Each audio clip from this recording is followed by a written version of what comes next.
Hey guys, Long Haul Larry, and we are back down at the farm.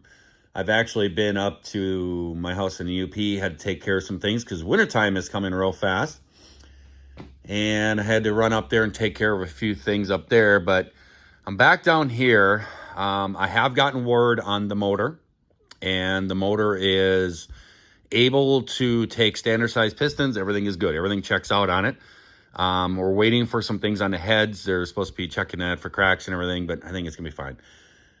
The other thing is too, is I also was looking at the parts and stuff, and I could actually get a whole set of heads at, I think, for $1,500. That's crazy. I don't know. I may just go brand new heads. Who knows? Whatever. But I am back down here, and I have an appointment later today for this frame. And this frame is going to get sandblasted. I am not going to be doing a ceramic coating on this frame. I know a lot of people, they kind of go nuts about ceramic coatings and everything else. For one thing, I would have to take it someplace.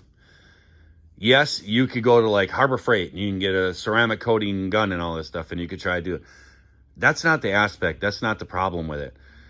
Yes, you could do something like that. I mean, Eastwood makes them and stuff. You could do that. I could do it personally myself. The problem is that it also has to be put into an oven.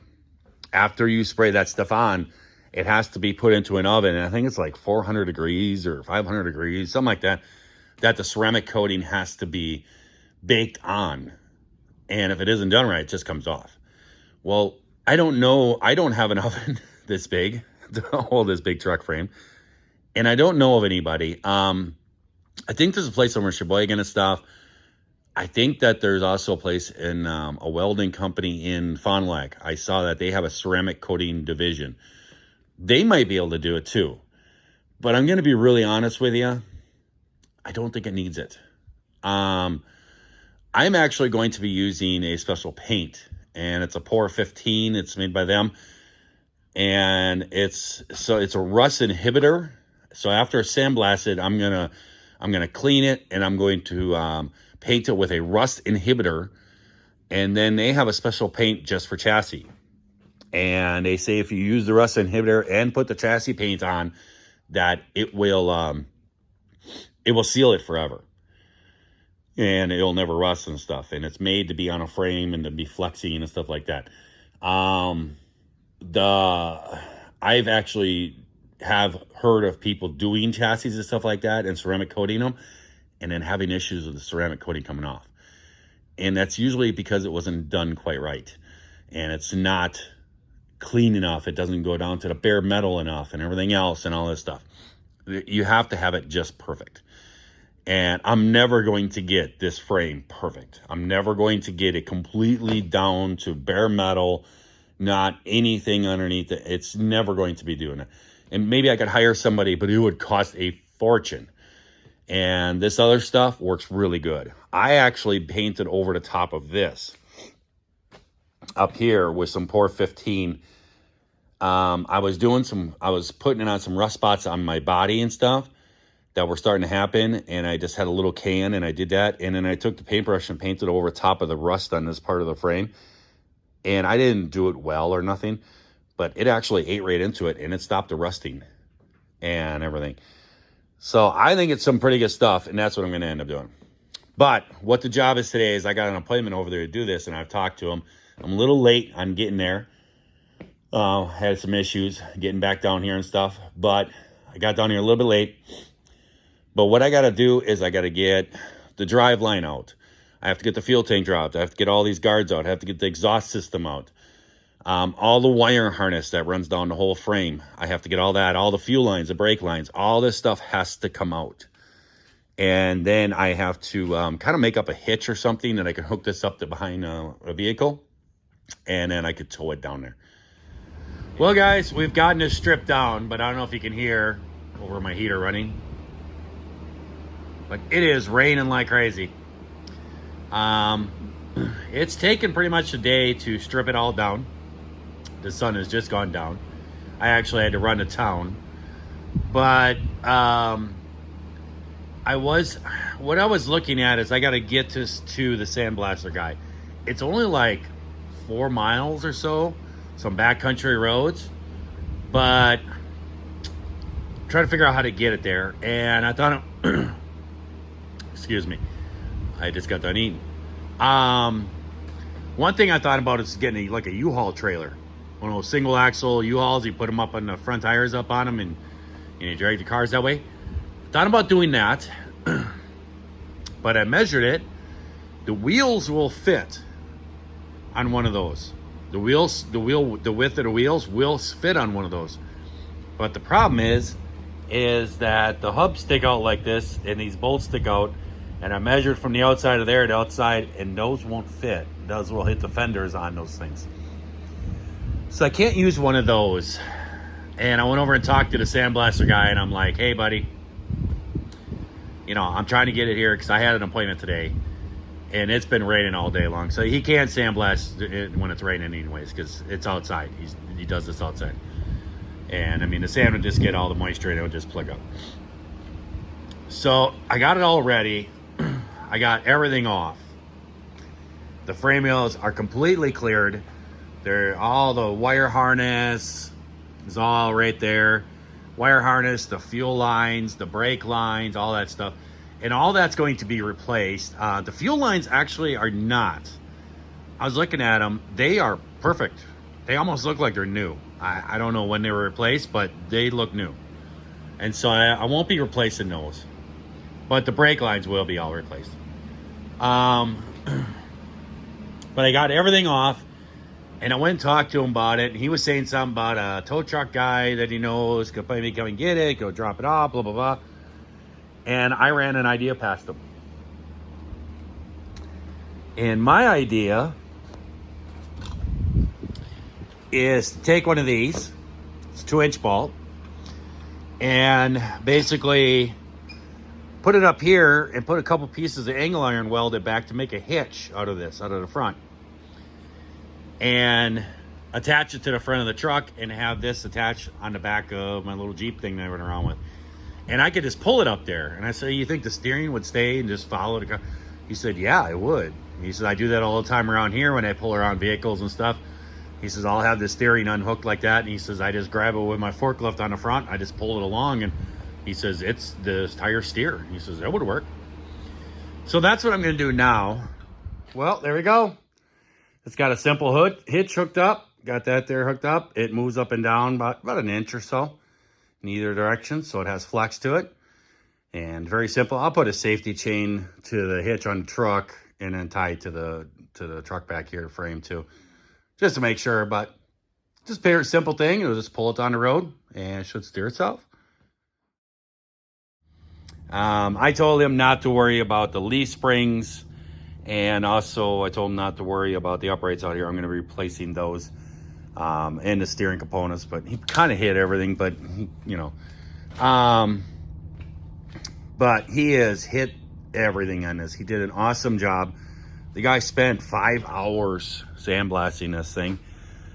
He started to do it yesterday, and it started raining on him. So then he had to tarp it and shut down. And he got up this morning and worked on it this morning, getting it all done. And we got her all good to go. She is down to the bare metal right here. So what I am doing now is getting ready for paint. This is not going to be a show truck, okay? This is going to be my truck. This is going to be my truck to beat around on and everything else. But I want it done right.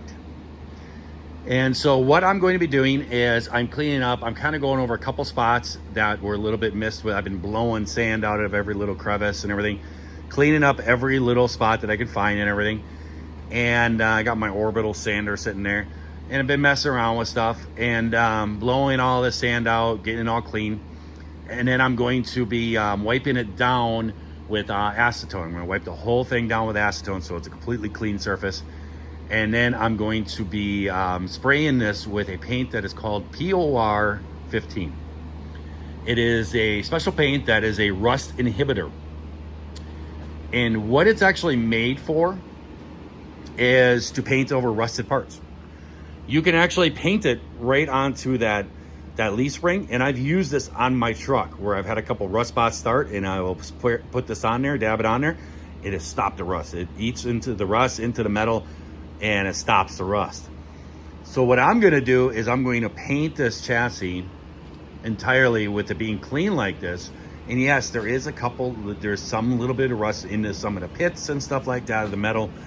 You're really not going to get that unless you want to spend a lot of time taking this down to bare metal. I mean, it'll be crazy amount of time for prep. And so I'm going to spray this stuff down. It's going to eat into the metal, and I'm going to put about 3 coats of this on. And I'm actually going to, a lot of PR15 stuff, you actually use a brush and you brush it on, but I'm going to actually spray it. You can dilute it down with a special solvent they make. It's probably just denatured alcohol or something, I don't know. But I bought the actual solvent they sell to make it so you can spray it. And then I use these little cheap sprayers from Harbor Freight. And I like these things. They work really good and they spray good. And they're only like 20 bucks. They're super cheap. So I'm just going to spray the whole thing all down. And then every 4 hours, I need to put another coat on. If I miss that 4-hour window, I have to sand it all down before I put the next coat on. So we got to make sure we hit this thing. And I'm going to put about 2 to 3 coats on. We'll see how it looks. And then PR15 makes another product called Chassis. It's a top coat product called Chassis.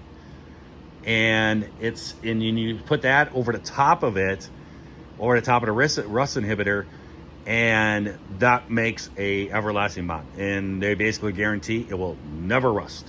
And so that's what I'm going to put on there. Is it going to be perfectly smooth, the surface and everything? No, it's not going to be. For me to get that, I would have to sit here and sand for weeks and weeks on time to try to get this all down to bare metal. And like I said, it's not a show truck, you know what I mean? So yeah, so that's the process right here today. I just got this back, and I got this paint and everything, and I picked that up, and I'm gonna be hitting this today and getting a coat of all paint on it. While I was in town, I had gone to the machine shop, and I got my block back. My block is back from the machine shop. He did a very light honing job on the cylinders, and it's still within spec of standard pistons and rings and everything. And he's got it all set up. He has leveled out the deck and everything on it for the head and stuff. He has cleaned up every horses, checked everything. He has leak tested it, everything, and he's done a really good job of cleaning the outside of it and everything, getting this all down to bare metal. And PR15 actually makes a paint for this too, for engines, for heat, and I will be painting this with this too. Right now, I have it all coated with a grease. I've coated every surface with a light grease so that it cannot rust. And I have it sitting here, and I got a bag that goes over the top of it to keep anything getting on it. And then also, he has the crank. He has polished the crank and checked it for cracks and everything. Crank is good to go. The heads are still there. The company I'm getting it for the parts from, we're still discussing things and everything else. We'll probably get that kit probably coming in next week or so. And the valve seals and stuff are in that kit. And so once I get that kit, I'm going to drop it off. And then he's also going to pull all the valves apart and check the springs to see if the springs should be replaced. I told him to use his discretion on it and let me know what he thinks. And I trust this guy really good. It's actually JTL Trucking in Fond du Lac, Wisconsin, and they also have a machine shop in their business too, where they do this stuff and rebuild motors and everything else. And he has been really good and really honest with me and stuff. And the charge that he's charging me this is really not that high, and he's doing a superb job. So got that all back. If I can make it a little dizzy. I also have the transmission back. The transmission has been completely rebuilt, and he has put it all upgraded bands and everything in it, all the circuits, all the little plungers, all that stuff inside has all been done. And he has put a heavy duty torque converter on the front of it, and he has this all ready to go. I picked this up when I was in town too, and this transmission is ready to go in there. Kind of wish you would have cleaned up that metal when you had it apart, but here's what it is. I'll have to do that myself, and then I'll paint that all up. I actually have thought about painting the whole transmission. I don't know why they don't paint transmissions. They never do. They're always aluminum, and then they corrode and stuff, and you can never really look good. I know you really don't see the transmission, but I probably will paint this up and make it look good.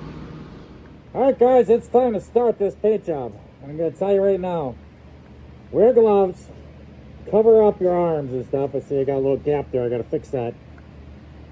And wear a respirator with this stuff. And try to keep it off your skin, okay? Because it's not good stuff. All right, here is the stuff. It's Polar 15. It's a rust preventative permanent coating. And you can paint this directly over rust. But as I've explained, and as you can see here, I have sandblasted because I want it done right. I want this thing good and, you know, real nice looking. To spray it, they say you need this stuff. I don't know what's in it. Could just be denatured alcohol. It could be acetone. I don't know. But it was only like $7 for a jug. And what you do is you put 5% of the Polar 15. You take 5% of that, and you can put that much solvent in it to make it spray easier. So I have it all mixed up and everything else. You can see the stuff that I dripped and everything else. I just kind of brushed it out. You can see what it does. And I've actually set up my sprayer, and I sprayed this one. I kind of did some adjustments on it to get it to the way I want it and everything. And we can just get started. Now I use these cheap spray guns from Harbor Freight, and they're only $15. And I usually use these things like twice, and all I do is spray acetone in between them. Spray some acetone in them, and I don't worry about it. And you can actually see there's two more down there. But they're so cheap, they're so good. And they work pretty dang good. I'm surprised.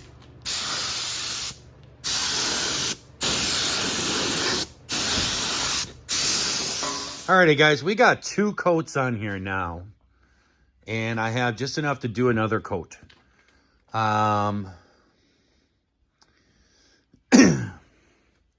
Sorry, I had a text come through. It is looking really good. It's probably another 45 minutes or so if I can take another coat. Excuse me. And this is looking really nice. This is going to be really super nice.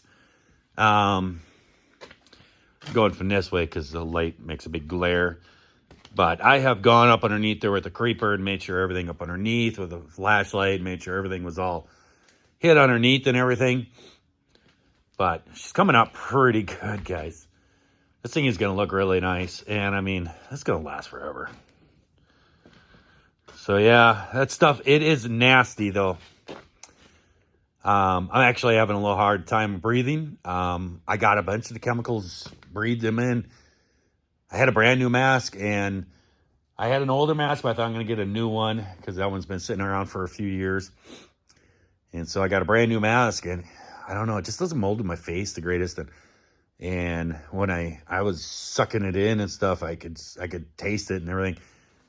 And when I came out, I actually blew my nose and had black stuff and had some stuff on my face. And it was just bad. It's just a really strong smell in this stuff. This paint is pretty nasty. I'm going to actually tape the mask around my face this time. And for this last coat and everything. But I'm thinking I might have to get one of those masks that's like a full helmet thing. Because it gets old breathing these chemicals and makes it hard to breathe for a day or two, you know. Not good for you. But we got to finish this up because we can't stop. If I stop, then I have to go back and I have to sand all this for the next coat. So I'm just waiting around until I can just, basically what I can do is just take my finger and run my finger on it and it doesn't pull paint up on my finger. Then she's ready for another coat. That's what it says. So I'm waiting for that to happen. It's pretty close. It's just a little tiny bit comes up my finger. So probably another half an hour to an hour and should be ready for the next coat and the last coat. And well, guys, we are done. I am calling this done. This is 3 coats of the rust preventer. I'm not even going to put the top coat chassis paint on it. I think what that's mainly for is to make it like to fill in all, scratches and all that stuff, to cover up stuff. And it really is covering up nice. I mean, it's pretty dang smooth. And this is 3 coats, and it's looking really good. It doesn't say that you have to put that stuff on. And here's the deal. I would have to sit here and wait for 4 to 6 hours for this coat to dry, and then put on that stuff. And I just don't think it's needed. I mean, it's got a lot on here already. And so I'm going to skip it. I'm going to save the money, because that other stuff was $150 for the gallon. So, and I'm only going to use probably a quarter of it to put a coat on here. So I'm just going to save the money and return that stuff. And this is good. This really, really looks nice. It's a really nice looking chassis, No more rusty stuff. So I got to clean my stuff up, and I'm going to let the heat run in here for a while. And I got to clean myself up. And too much light making it hazy. And I have to get in the truck, and I have to drive to Green Bay, because I pick up a load in the morning. And it is time for me to go to bed. It's been a long day. So I'm going to run up there and go to sleep and stuff. And then in the morning I can get loaded and be ready to roll tomorrow and get back to work. So I'm going to let everybody go. I hope everybody, when they're watching this here video, is having a great day, great night. If you're not, let's certainly try that all over again tomorrow. It's come out pretty dang sharp. Pretty happy with this, guys. It looks really nice. It's a lot of work to get it here. But now it's time for reassembly. Just start putting stuff back together. Catch you later.